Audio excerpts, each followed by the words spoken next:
Tere! Alustame Majandus- ja Kommunikatsiooniministeeriumi saatega Statistikaminutit, kus räägime erinevatel statistika andmetega seotud teemadel. Mina olen Maarjo Lambing. Ja mina olen Karel Lember. Ja täna vaatame, mis on sellise müstilise täheühendi nagu SKP taga ehk sisemajanduse koguprodukt. Aga esmalt üks mälumängu küsimus Karelile, et miks on oluline kuupäev 1.11 ehk 1. november? Loomulikult ma tean seda. Ma arvan, et iga eestlane on selle oma kalendrisse pannud, sest see on päev, kui tuleb Eesti 3. kvartali SKP kiirhinnang välja. Kell 8 hommikul tasub juba hakata Statistikaameti kodulehte refreshima, siis saame teada, kas meie majandus oli 3. kvartalis 10. kvartalit järjest miinuses või on hakanud lõpuks ometi paranemismärke näitama. Aga mis asi see SKP üldse on? Nii-öelda lihtsas keeles.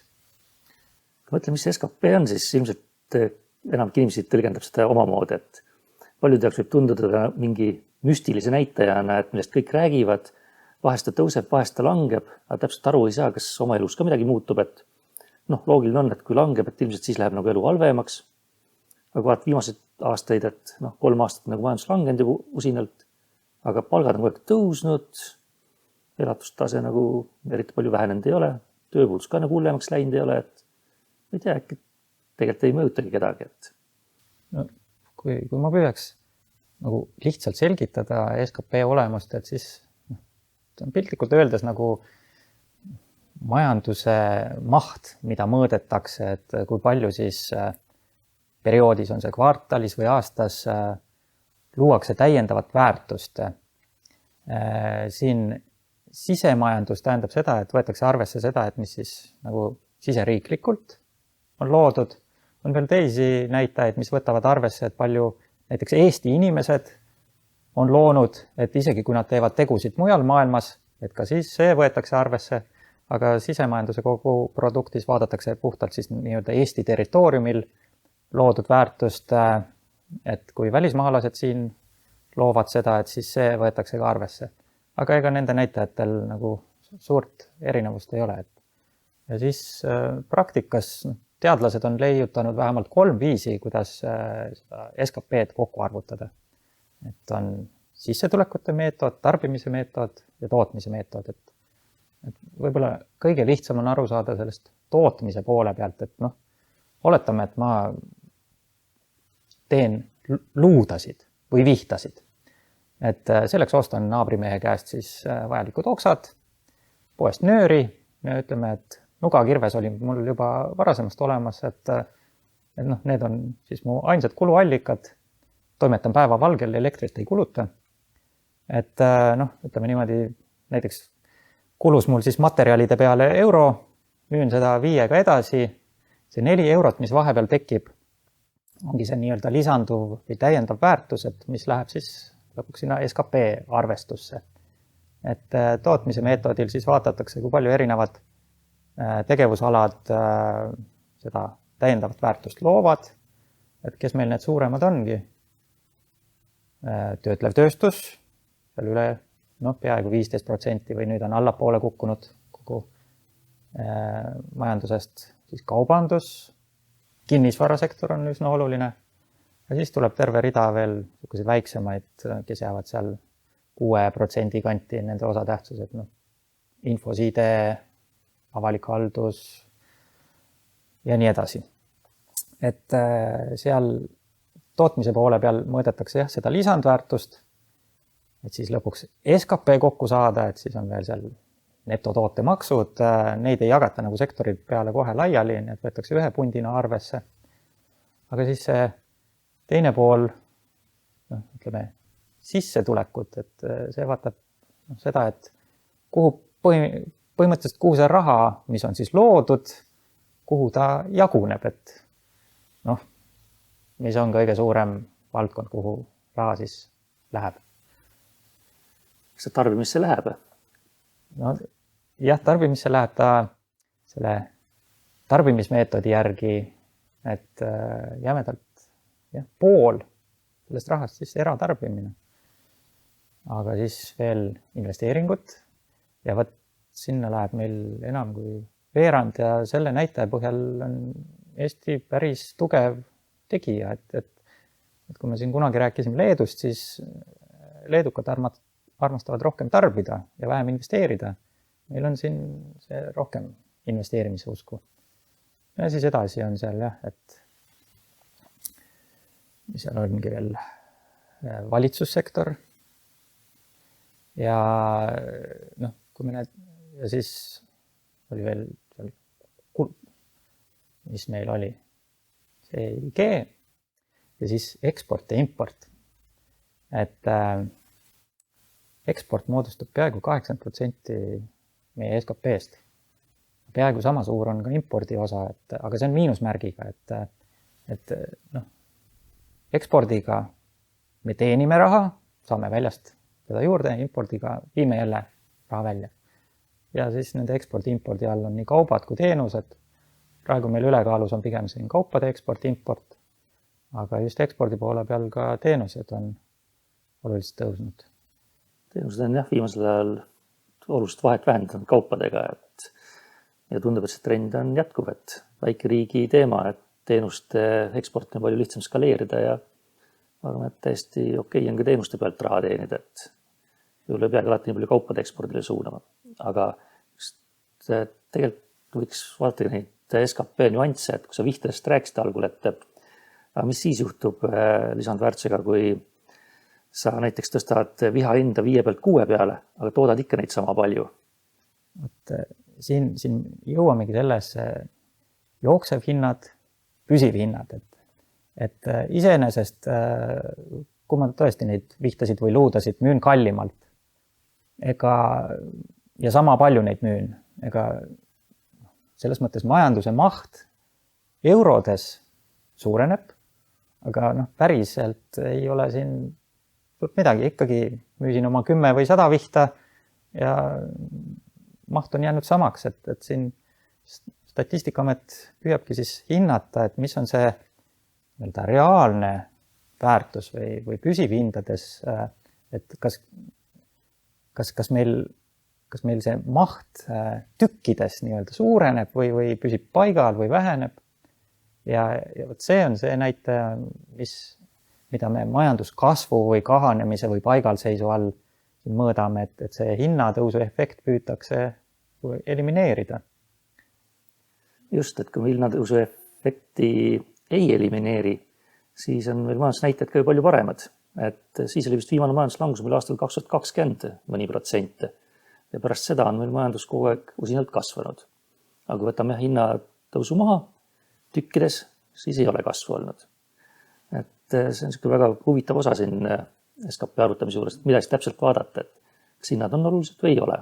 Et kui me vaatame heaolu ökonoomik seisukohalt, hinnad on muidugi olulised, et oluline on ja mitu tükki saad tarbida. Aga samas, kui sa väljamaale müüd neid, siis on ju positiivne, et rohkem raha teenid. Jah, et mida kallimalt, seda parem, kui on ostjaid. Aga jah, et Statistikaamet püüab siis hinnata, et mis on see hinnatõusu efekt, et palju on siis päris muutus seal taga.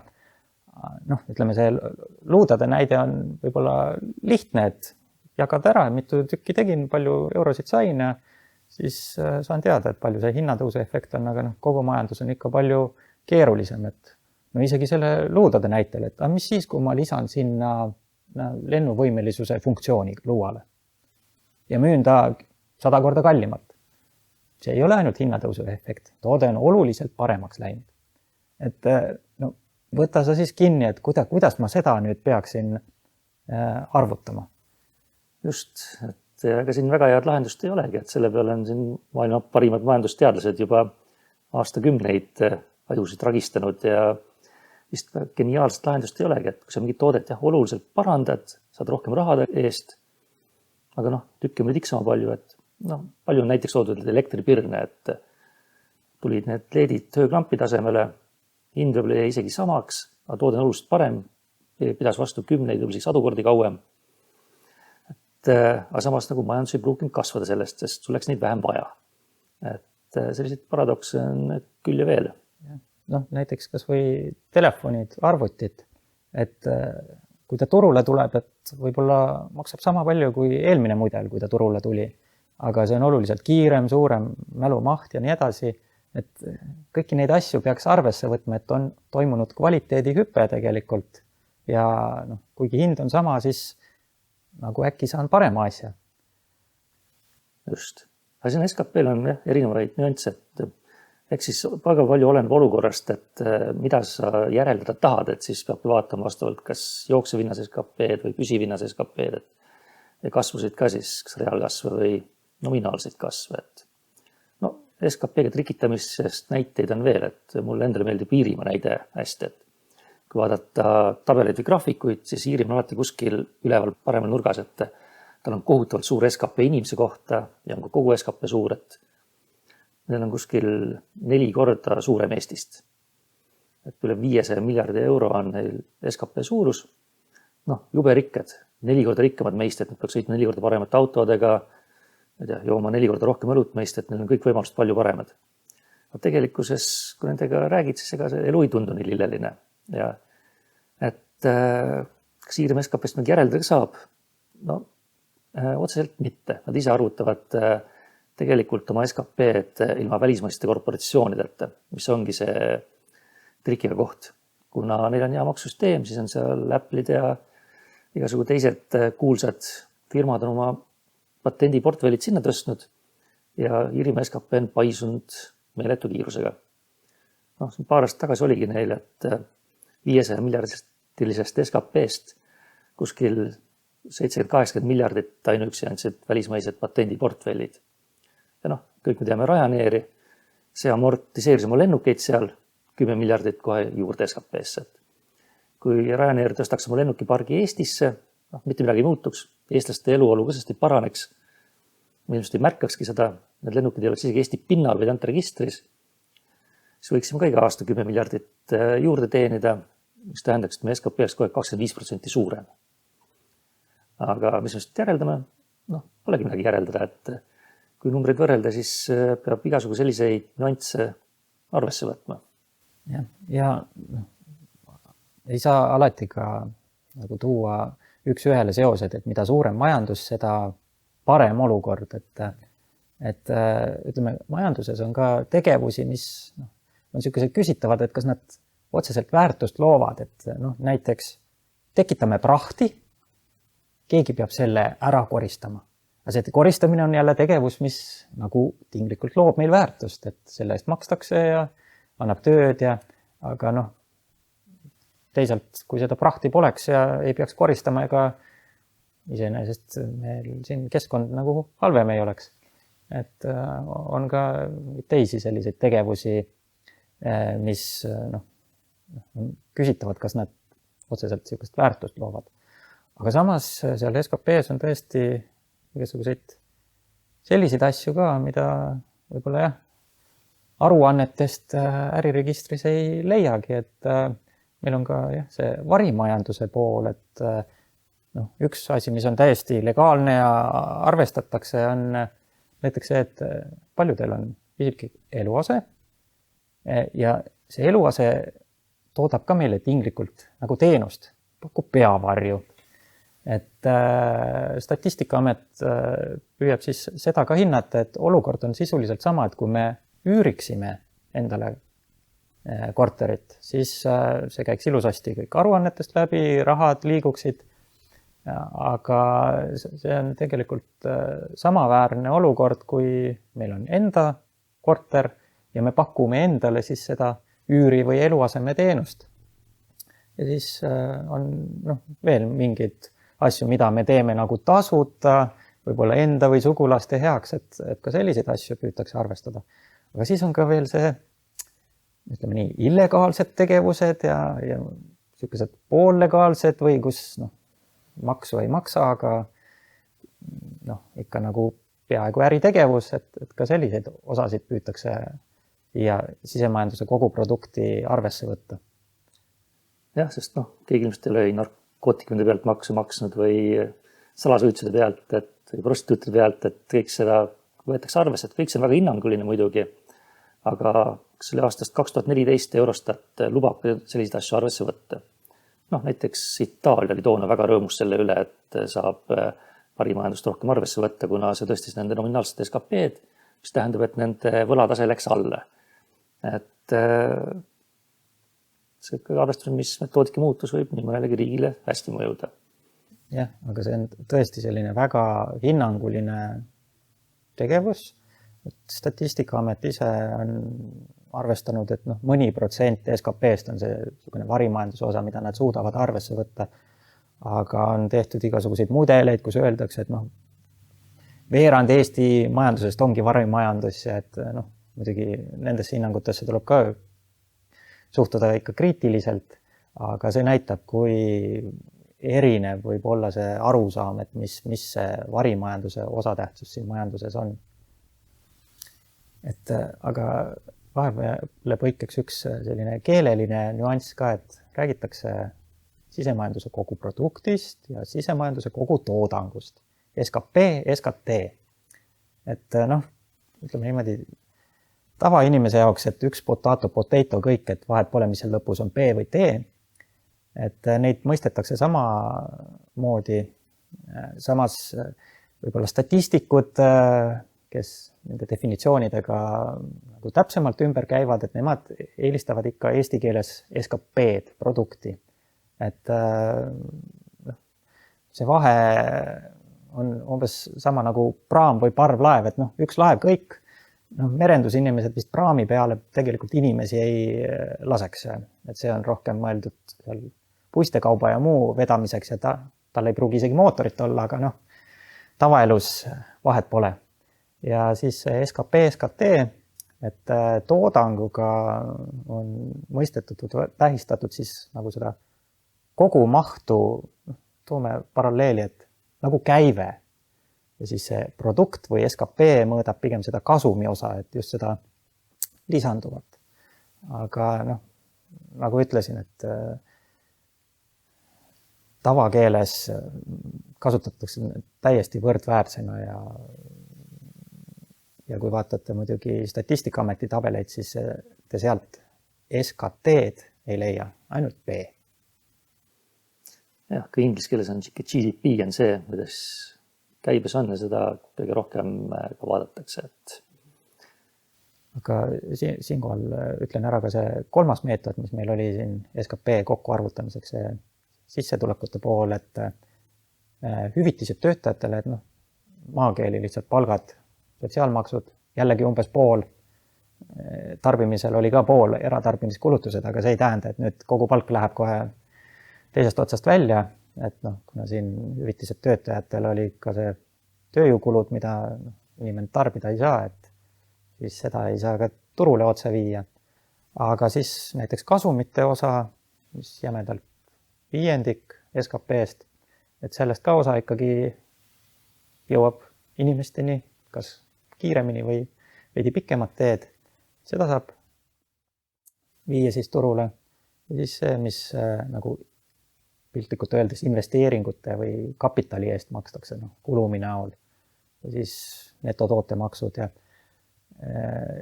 Ja need 3 meetodid peaksid teoorias andma ühe numbri kokku.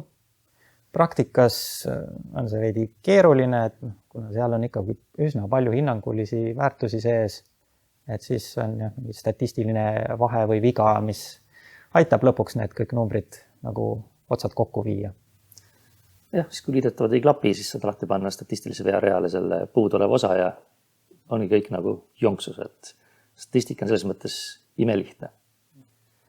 Aga mida me veel pole puudutanud, ma ei tea, kõige olulisem teema vist üldse, et Eesti võrdlus teistega, et kuidas meil läheb ikka. Et Eesti on ajalugu vaadates teinud ikka väga hüppelise kiire arengu läbi ka selle SKP mõttes. Et siin sellised võrreldavad aegread on kättesaadavad aastast 1995. Et siis siin ühe elaniku kohta kuskil paar tuhat eurot tuli meil seda SKP-d. Täna me oleme kuhugi 28 000 euro juurde jõudnud, et aastas siis see loodav väärtus. Et siin muidugi pole seda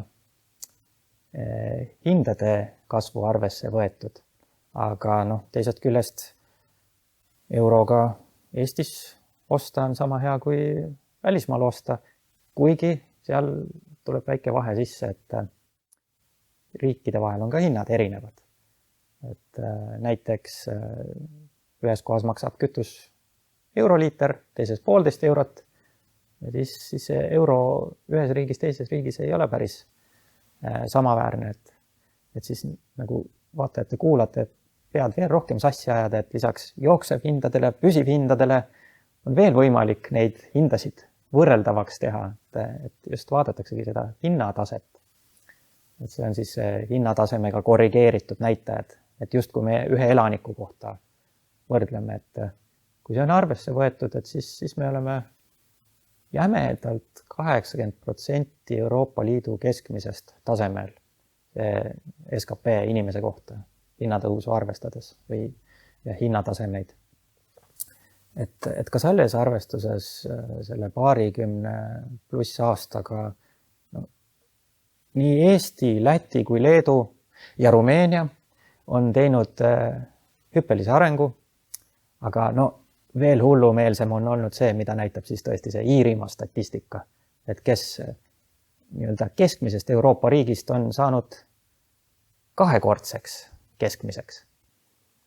Jah, aga kui võtame see korporatsioonid maha, siis jääb järgi siiski lihtne keskmine, et see edulugu võib-olla nii eduline ei ole, aga nüüd oleme jõudnud põnevasse kohta, et see kuskil 80% Euroopa Liidu keskmisest, see on see nii-öelda klaaslae koht, et väga paljud riigid on umbes siia jõudnud ja ei ole siit edasi enam saanud, et see on Kesk-Euroopast niisugused näiteid, et näiteks Sloveenia ja Tšehhi ja nad jõudsid tükk maad enne meid kohale, aga siis on juhtunud midagi, mida on keeruline seletada, et enam siit edasi ei liigu see üks hooga.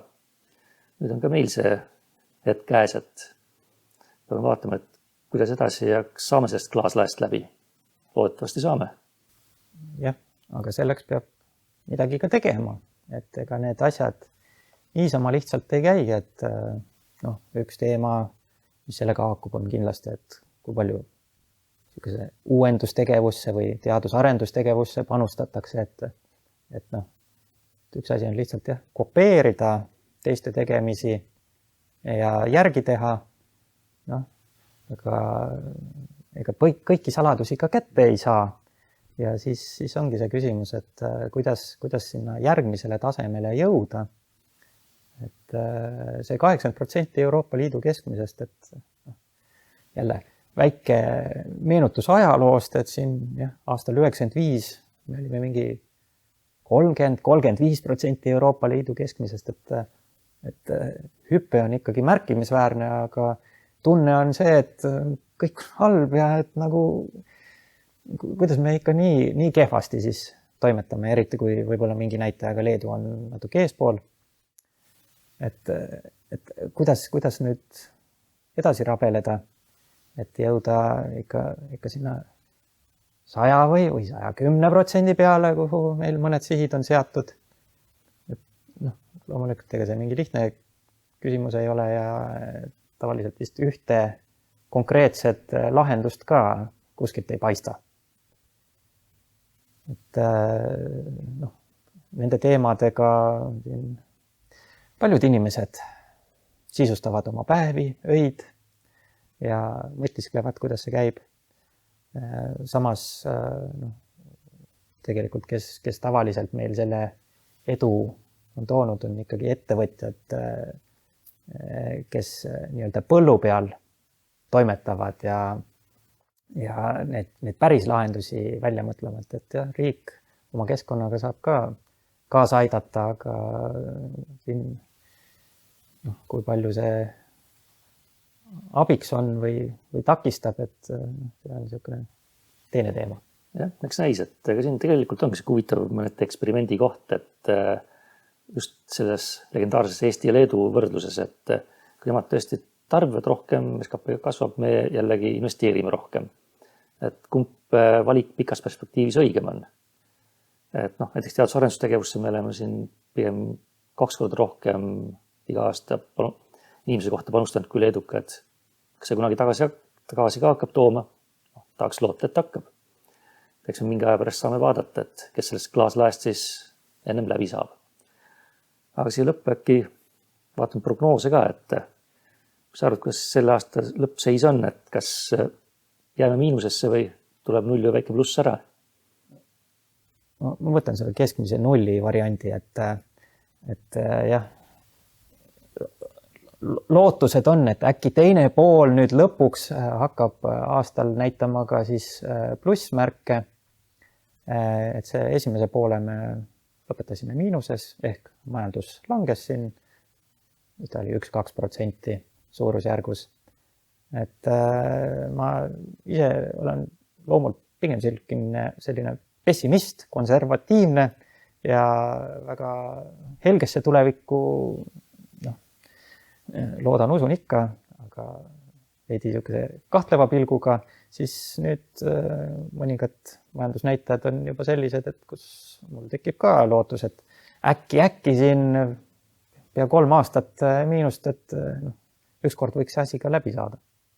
Jah, mina olen jälle pigem optimist, et tõesti võiks hakata läbi saama, et väike lootus hakkab tekkima, et siin juba tootmisvõimust rakendatus paraneb ja tööstusstatistika viimane oli küll kehva, aga ka võib-olla keskmine on juba väikselt ülespoole minev.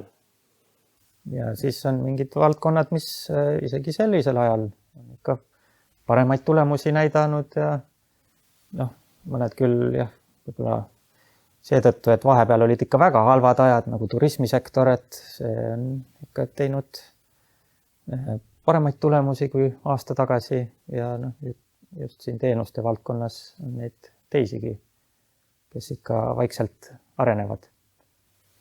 Aga nagu nende SKP prognoosidega ja tegelikult ka päris andmetega on, siis neid kiputakse regulaarselt korrigeerima. Et kui ei lähe nii, nagu loodetakse, et neid numbreid saab tagantjärgi ikka või tulevikus teistsuguseks keerata. Eks vaatame, et ma arvan, et peale korrigeerimise tuleb 2024 aastaks kokku väike pluss ära ikka.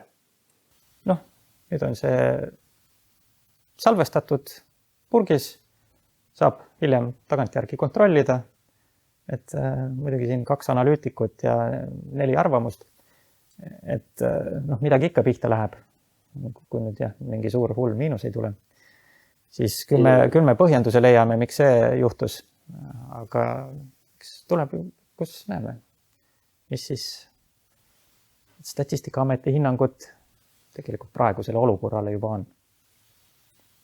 Sellega tänaseks aitab. Kohtume jälle järgmisel korral, siis uus teema. Nägemist! Nägemist!